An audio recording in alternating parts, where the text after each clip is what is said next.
몇 주에 한 번씩 사무엘상을 보기 때문에 사울의 추격을 피해서 도망하고 있는 다윗의 이동 경로가 가끔씩 보니까 이게 여러분 눈에 확 들어오지 않을 수 있습니다.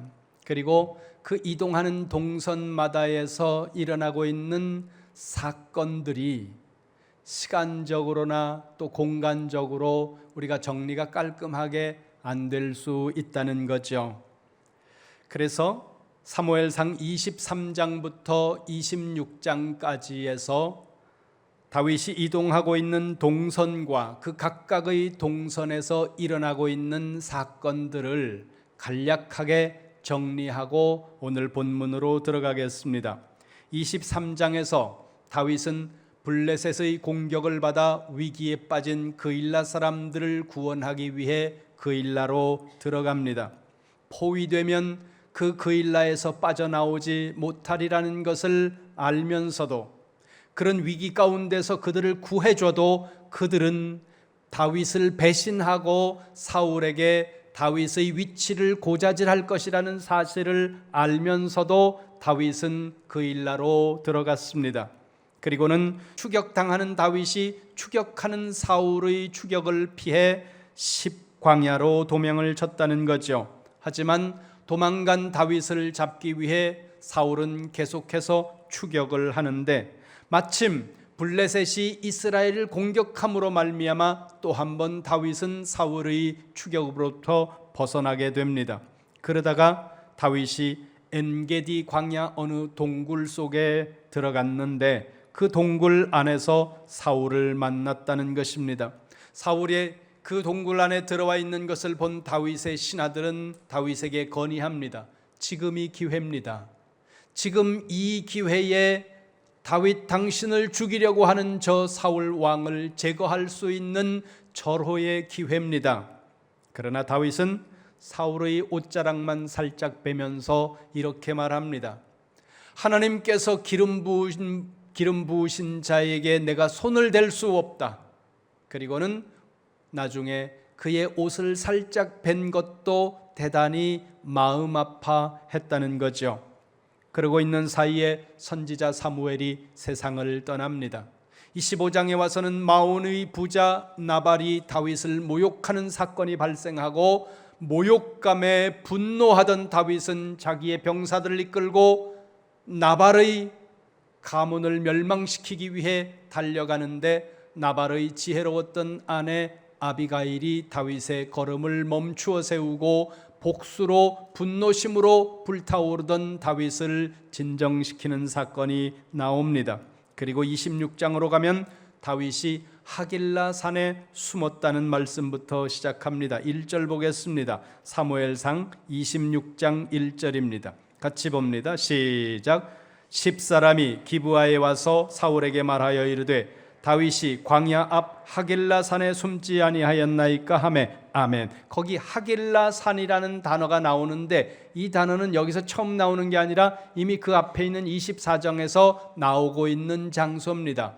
그리고 팔레스틴에서 산 그러면 지금 우리가 생각하는 저 치악산 뭐 이런 개념의 산이 아니라 힐 약간 높은 언덕이고 그 위에 언덕이 평평해서 사람들이 머물고 살 수가 있는 곳, 그래서 약간 높은 언덕에서 자신을 방어하기 좋은 곳, 그런 곳들을 산이라고 대체로 말한다는 겁니다. 2절로 갑니다. 2절 시작. 사울이 일어나 십광야에서 다윗을 찾으려고 이스라엘에서 택한 사람 3,000명과 함께 십광야로 내려가서 아멘. 다윗이 하길라 산에 숨었다는 이야기를 듣고 10사람들의 말을 듣고 다윗은 3,000명의 군사를 거느리고 다시 다윗을 추격하는 일을 시작합니다. 그리고는 다윗을 찾아 광야를 떠돌다 어느 날 잠이 들었는데 잠이 든 저녁에 다윗이 아비새라고 하는 자신의 부하 장수와 함께 사울의 진영에 몰래 숨어 들어갑니다. 그리고는 그 잠든 사울 곁에서 부관이 얘기를 하겠죠. 지금입니다. 저렇게 잠들어 아무것도 모르고 있는 저 사울 왕을 죽일 수 있는 기회가 지금입니다. 그런데 이번에도 동일하게 하나님이 기름 부으신 자를 내가 손댈 수 없노라. 그리고 머리맡에 있던 창과 물병만을 가지고 나왔다는 겁니다. 사무엘상 26장 12절은 다윗이 그렇게 할 수 있었던 이유를 여호와 하나님이 그를 깊이 잠들게 하신 까닭이라고 말씀하고 있다는 겁니다. 다윗이 용맹스럽지 않아서가 아닙니다. 사울이 무능해서도 아니고 그들 나름대로의 최선을 다하고 그들 나름대로 능력을 갖추고 있는 사람들이었지만 궁극적으로는 하나님의 역사하심이 이 사건과 이 시간들을 끌고 가고 있다는 것을 12절에서 그렇게 말씀하고 있다는 거죠. 사울을 죽일 수 있는 기회가 2번 왔었습니다. 그런데 2번 모두 다 하나님이 기름 부으신 자를 내가 손댈 수 없다, 자신의 어떤 좌우명과도 같은 이 하나님의 말씀에 근거해서 다윗은 2번 다 처절하게 자기에게 온 그 기회들을 놓아버린다는 것입니다. 그렇게 사울을 살려둔 채로 창과 물병만을 가지고 다시 사울의 진영에서 나온 다윗은 조금 떨어진 건너편 언덕에서 이렇게 소리를 지릅니다. 그 소리 지르는 내용이 오늘 우리가 읽은 본문입니다. 15절 보시기 바랍니다. 15절 같이 봅니다. 시작. 다윗이 아브넬에게 이르되 내가 용사가 아니냐? 이스라엘 가운데 너 같은 자가 누구냐? 그러한데 내가 어찌하여 내 주 왕을 보호하지 아니하느냐? 백성 가운데 한 사람이 내 주 왕을 죽이려고 들어갔었느니라. 아멘. 다윗은 먼저 사울의 군대 장관인 아브넬을 책망하는 말씀을 하고 있는데 이 말씀은 책망과 동시에 조롱의 의미도 담겨 있다는 겁니다. 거기 보세요. 15절 보세요. 너는 이스라엘에서 제일 강한 용사가 아니냐? 사울을 지키는 장수예요. 그런데 어째서 기름 부어 세움받은 왕을 지키지 않고 있냐? 네가 널 직무를 다하고 있는 거냐? 이런 책망임과 동시에 네가 이스라엘에서 제일이라며, 그런데 왜 사람들이 왕을 죽이려고 접근했는데 너는 그것도 모른 채 졸고 있냐? 도대체 뭐 하는 거냐? 그러면서 약간은 조롱하고 있다는 겁니다. 그러는 사이에 사울이 일어났고 다윗을 알아보고 이렇게 말합니다. 17절 18절 보세요. 17절 18절 시작. 사울이 다윗의 음성을 알아듣고 이르되 내 아들 다윗아 이것이 내 음성이냐 하는지라. 다윗이 이르되 내 주 왕이여 내 음성이니이다 하고 또 이르되 내 주는 어찌하여 주의 종을 쫓으시나이까? 내가 무엇을 하였으며 내 손에 무슨 낙이 있나이까? 아멘. 17절 맨 앞부분을 보세요. 사울이 말하는 겁니다. 이게 내 아들 목소리 아니냐? 다윗 목소리 아니냐? 개인적으로 다윗은 사울의 사위였고 왕은 신하를 아들이라고 칭하기도 한다는 겁니다. 다양한 의미에서 이 문장은 그 당시의 문화를 보여주고 개인적인 관계도 보여주고 있는 말씀입니다. 그 다음에 그 말을 들은 다윗이 17절 중간 뒤쪽을 보세요. 이렇게 말합니다. 내가 다윗 맞습니다. 다윗 맞습니다. 내가 다윗입니다. 그러면서 18절에 탄식하는 말이 이렇게 말합니다. 그런데 내가 뭘 잘못했습니까? 도대체 내가 무슨 잘못을 했다고 왕은 나를 죽이기 위해 이 많은 군사를 거느리고 이렇게 나를 뒤쫓는 겁니까? 도대체 왜 그러는 겁니까? 여러분, 인생을 살다 보면 이 다윗의 탄식과 같은 탄식이 여러분의 입에서 흘러나오는 순간들이 올 수 있다는 거예요. 안 오기를 원하죠. 없기를 원하죠. 그러나 올 수 있다는 겁니다. 도대체 왜 내 인생에 이런 일이 일어나는 걸까?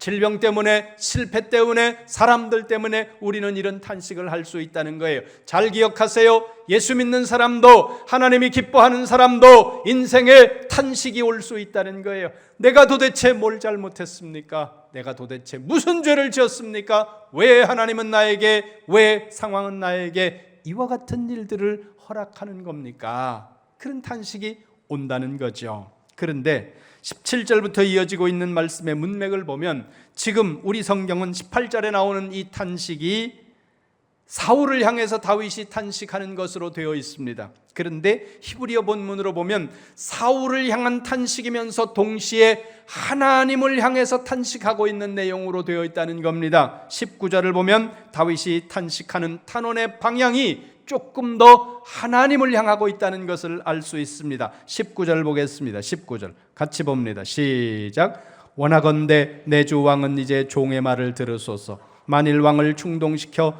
나를 해하려 하는 이가 여호와시면 여호와께서는 제물을 받으시기를 원하나이다마는 만일 사람들이면 그들이 여호와 앞에 저주를 받으리니 이는 그들이 이르기를 너는 가서 다른 신들을 섬기라 하고 오늘 나를 쫓아내어 여호와의 기업에 참여하지 못하게 함이니이다. 아멘. 19절 잘 보세요. 다윗이 호소하는 겁니다. 만일 나를 해하려고 하는 것이 하나님이시라면 여호와께서 제물을 받으시기를 원합니다. 무슨 말씀이에요? 하나님, 사울을 향해서 그리고 하나님을 향해서 탄식하는 겁니다. 하나님, 도대체 하나님이 원하시는 것이 내 생명이라면, 내 생명을 하나님이 원하신다면 하나님이 제물을 받으시면 됩니다. 이 말씀이 뭐예요? 내 생명 거두어 가시면 되는 거 아닙니까? 그 얘기를 하고 있는 거예요. 하나님이 나를 여기서 끝내게 하시는 것이 하나님의 뜻이라면, 여기서 내가 끝나는 것을 하나님이 정말 원하신다면 하나님, 내 생명 하나님 앞에 드리겠습니다. 내가 여기서 끝나도 좋습니다. 그러나 하나님이 원하시는 것이 아니라면 나는 끝까지 살아남아서 내가 하고자 하는 것을 이루고야 말 겁니다. 그 생각이 여기에 포함되어 있다는 거죠. 무슨 말씀입니까? 하나님이 원하시는 것이 내 생명이라면, 왕이여 하나님이 나의 생명을 원하시는 이 사건들을 이끌어가는 주체시라면 내가 생명이 끊어져도 됩니다. 뭐예요? 하나님의 주권에 대한 절대 순종을 고백하고 있는 순간이라는 거예요. 여러분, 지금 이 사무엘상이 계속 진행돼 나가면서 많은 사건들이 일어납니다. 굴 속에서 사울을 마주치기도 하고 진영에 숨어들기도 하고 여러 가지 사건들이 일어나는데, 그 사건들 속에서 그 밑으로 땅 깊은 곳에 지하수가 흘러가는 것처럼 그 이 말씀 밑에 깊이 흘러가고 있는 메시지 중에 하나는 다윗이 철저하게 하나님의 주권을 신뢰하고 그리고 그 주권에 철저하게 순종하고 있다는 것입니다. 여러분이 하나님의 주권을 머리로 아는 것만으로는 부족합니다. 그건 하나님의 주권에 대한 신뢰가 아니에요. 아는 것과 그 주권의 역사하심의 상황에 따라서 내가 그대로 순종하시는 자리까지 갔을 때 그것이 하나님의 주권에 대한 인정이고 믿음이라는 것입니다. 하나님의 주권을 아는 것 가지고 우리는 순종이라고 말하지 않는다는 겁니다. 조금 앞으로 가보겠습니다. 사무엘상 24장 3절 말씀입니다. 사무엘상 24장 3절 말씀 같이 읽겠습니다. 시작. 길가 양의 우리에 이른즉 굴이 있는지라 사울이 뒤를 보러 들어가니라. 다윗이 그의 사람들이 그 굴 깊은 곳에 있더니. 아멘. 길가에 굴이 있었는데 사울이 뒤를 보러 굴에 들어갔다는 거죠. 그런데 다윗과 그의 사람들이 그 굴 깊은 곳에 먼저 들어가 있었다는 겁니다. 여러분, 이건 누가 의도하지 않은 거예요. 그냥 세상 말로 하면 우연히 이루어진 사건이라는 겁니다. 26장으로 넘어가 보세요. 26장 6절입니다. 26장 6절 시작. 이에 다윗이 햇사람 아히멜렉과 스루야의 아들 요압의 아우 아비새에게 물어 이르되 누가 나와 더불어 진영에 내려가서 사울에게 이르겠느냐 하니 아비새가 이르되 내가 함께 가겠나이다. 아멘. 다윗이 자신의 부하 장수들에게 말하는 겁니다. 내가 지금 진을 치고 있는 저 사울의 진영으로 밤에 숨어 들어갈 건데 누가 나와 함께 할 거냐? 그랬더니 아비새라는 장수가 함께 하겠다고 자원했다는 거죠. 그래서 갔습니다. 24장에서는 세상 말로 하면 우연히 사울을 만났고 사울을 죽일 수 있는 기회가 우연히 왔습니다. 그런데 26장에서는 다윗이 의지적으로 결단하고 사울의 진영으로 숨어 들어갔고 그리고 사울을 죽일 수 있는 기회가 왔다는 거예요. 상황은 달라요. 그런데 다윗은 똑같은 고백을 하고 있다는 겁니다. 뭐라고 고백합니까? 하나님이 기름 부어 세우신 자에게 내가 손을 댈 수 없노라. 그리고는 자기에게 온 기회를 그냥 보내버렸다는 겁니다. 뭐예요? 하나님의 절대 주권에 대한 순종이라는 거예요. 창세기로 가봅니다. 창세기 22장입니다. 창세기 22장 1절 말씀 같이 보겠습니다. 시작. 그 일 후에 하나님이 아브라함을 시험하시려고 그를 부르시되 아브라함아 하시니 그가 이르되 내가 여기 있나이다. 아멘. 하나님이 아브라함을 부르셨다는 거예요. 부르신 의도를 거기 말씀합니다. 잘 보세요. 왜 부르셨다고요? 시험하려고 부르셨다는 겁니다. 그러면 표면적으로 보면 야고보서 1장 13절과 지금 창세기 22장 1절의 말씀은 충돌하는 것처럼 보일 수 있다는 거죠. 야고보서 1장 13절 찾아봅니다. 저 뒤에 히브리서 뒤에 있습니다. 야고보서 1장 13절 말씀 같이 봅니다. 시작. 사람이 시험을 받을 때에 내가 하나님께 시험을 받는다 하지 말지니 하나님은 악에게 시험을 받지도 아니하시고 친히 아무도 시험하지 아니하시느니라. 아멘. 하나님은 직접 아무도 시험하지 않으셔. 이게 야고보서가 말씀하고 있는 내용이에요. 그런데 창세기 22장 1절에서 하나님이 말씀하세요. 아브라함을 시험하려고 불렀다. 하나님이 시험하려고 부르셨다는 겁니다. 그러면 창세기 22장과 야고보서 1장 13절 말씀이 충돌하는 것처럼 보일 수 있지 않습니까? 표면적으로는. 그런데 우리 한글 성경에 이 시험이라고 번역된 이 단어를 영어 성경으로 찾아보면 어떤 버전에 다른 단어가 쓰였다는 거죠. 창세기 22장 1절에 시험하고 있는 이 시험은 테스트라는 단어를 쓰고 야고보서 1장 13절에 시험이라고 하는 하나님은 아무도 시험하지 않으셔 할 때 그 시험은 temptation이라는 단어를 썼다는 겁니다. 테스트가 뭐예요? 테스트는 어떤 사람을 레벨업 시키기 위해서 이 사람이 지금 능력이 되나 이 사람이 지금 자격이 되는지 그거를 보시기 위해서 하는 게 목적의 테스트라는 거예요. 그러니까 이 사람이 실력이 충분한가 한글 능력 시험을 보기도 하고 영어는 토플, 토익 같은 시험을 보면서 이 사람이 충분히 이 수업을 감당할 수 있는 능력이 있는 건지를 테스트하는 거예요.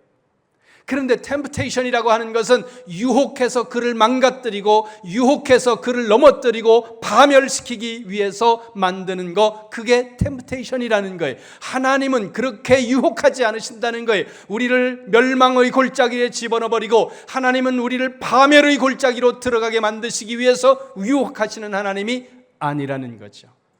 하나님은 아브라함을 테스트하고 계십니다. 다시 창세기로 가보세요. 창세기 22장 23절입니다. 하나님이 아브라함을 부르셔서 테스트를 하시는데 3절 시작. 아브라함이 아침에 일찍이 일어나 나귀의 안장을 지우고 두 종과 그의 아들 이삭을 데리고 번제에 쓸 나무를 쪼개어 가지고 떠나 하나님이 자기에게 일러주신 곳으로 가더니 아멘. 아들을 데리고 3일 길을 가는 겁니다. 아브라함과 이삭 이 두 사람의 관계가 어땠는지, 그리고 청소년 시기를 막 지나가고 있었던 이 이삭의 어떤 그 감정적인 상태가 어땠는지, 이런 것들은 성경에 아무것도 기록되어 있지 않습니다. 어떤 그 아들과 아버지 사이가 좋은 집은 보면 친구처럼 이렇게 지내기도 하고, 그런데 또 남보다 못한 그런 집도 가끔씩 가다가 있기는 있어요. 근데 좋은 부모와 자녀 관계라고 생각을 해봤어요.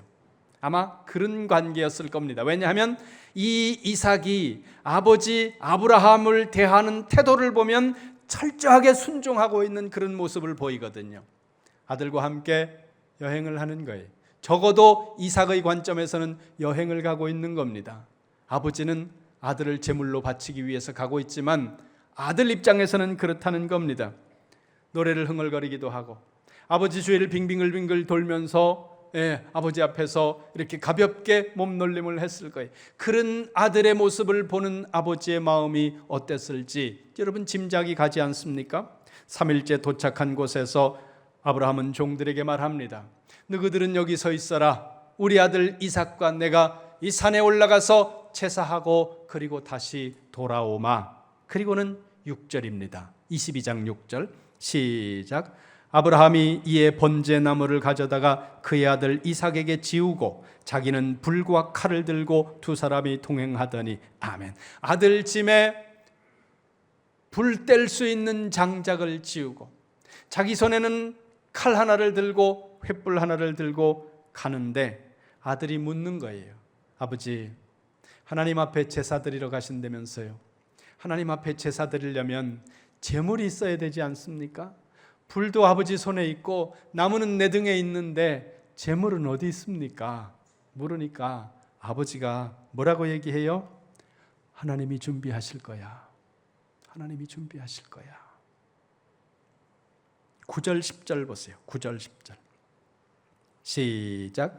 하나님이 그에게 일러주신 곳에 이른지라 이에 아브라함이 그곳에 제단을 쌓고 나무를 버려놓고 그의 아들 이삭을 결박하여 제단 나무 위에 놓고 손을 내밀어 칼을 잡고 그 아들을 잡으려 하니 아멘. 아들을 묶어놓고 그리고 칼을 들었다는 거예요. 이게 뭐예요? 아브라함의 순종입니다. 아브라함에게 있어 그 무엇과 비교할 수 없는 가장 소중한 것, 그것은 백세에 얻은 하나님의 축복 아들이었습니다. 근데 그 아들을 향해 칼을 든 거예요. 뭡니까? 아브라함의 순종을 보여주고 있다는 거죠. 2000년이 지난 이후에 그 산에 또 한 청년이 올라갑니다.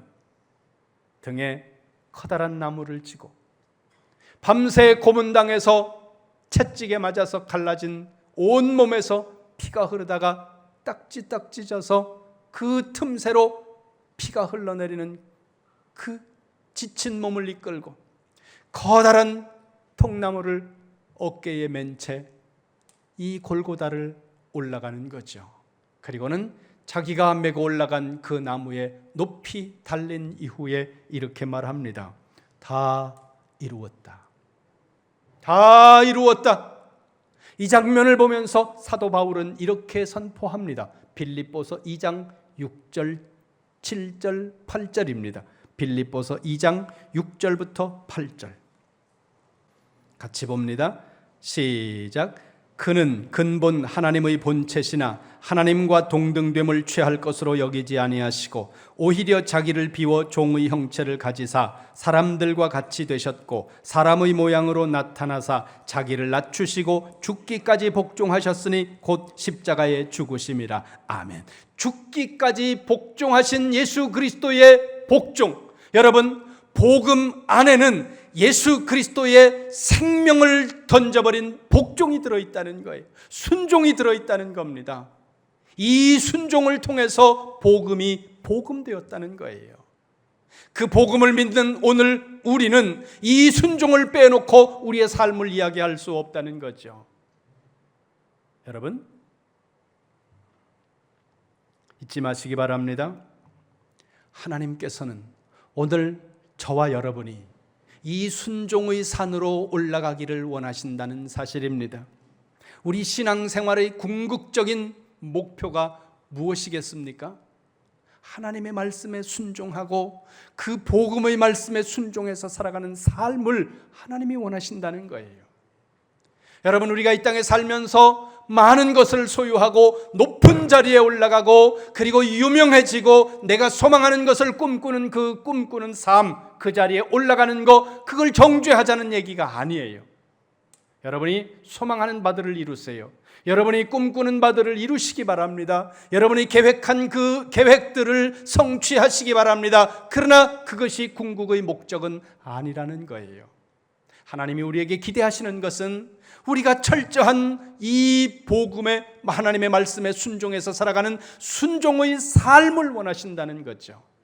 우리가 예수 믿는다는 게 뭐예요? 이 순종의 싸움을 해나가는 겁니다. 우리가 더 갖고 더 높이 쌓고 더 유명해지기를 위한 싸움이 아니라 내가 있는 그 자리에서, 여러분이 살아가는 삶의 자리에서 여러분이 하나님의 말씀에 순종하기 위해 몸부림쳐야 하고 그 순종의 삶을 살아내기 위해 오늘도 여러분 자신을 쳐야 하는 것, 그것이 하나님이 우리에게 원하시는 삶이라는 겁니다.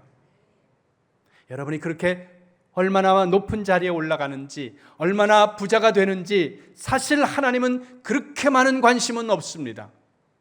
하나님이 정말 관심이 있는 것은 여러분이 가난한 자리에 있든 부유한 자리에 있든 어떤 자리에 있든 교만해지지 않고 절망하지 않고 어떤 자리에 있든 하나님의 말씀에 순종하고 그 상황 속에서 감사하는 삶을 살아가는 거 하나님이 원하신다는 거예요. 여러분 기억하시기 바랍니다. 사울이 왜 실패했습니까? 사울은 전쟁에 이겼고 수많은 전리품을 획득했습니다. 그럼에도 불구하고 하나님은 사울을 버리십니다. 하나의 이유는 하나님의 말씀에 불순종함이었다는 거죠. 여러분, 순종하지 못한 것, 순종하지 않는 것을 우리는 순종 좀 안 한 것 정도로 가볍게 생각하신다면 대단히 위험한 것이라는 거예요. 순종 좀 안 한 것이 아니라 순종하지 않은 것은 불신앙입니다. 이건 믿음 없음이라는 거예요. 이스라엘 백성들이 애굽에서 나와 40년 동안 광야를 헤매는 이유가 뭐예요? 왜 그들은 단 2명만 빼놓고 가나안 땅에, 약속의 땅에 들어가지 못했습니까? 하나예요. 불순종이었다는 것입니다. 여러분, 우리가 세상에서 말하는 기준으로 볼 때 아무리 성공하고 온 세상이 다 부러워하고 박수치는 그런 삶을 살았다고 하더라도 하나님의 말씀에 순종하는 그 순종에 실패했다면 우리의 삶은 실패한 겁니다. 그러나 여러분이 세상에서 박수치고 세상에서 인정받고 세상에서 높임받는 자리에 올라가면 좋겠지만 거기에 못 올라갔다고 하더라도 여러분이 하나님의 말씀에 순종하는 일에 성공했다면 여러분은 성공한 인생입니다. 일부러 가난해질 필요는 없어요. 일부러 세상 일에 실패할 필요는 없습니다.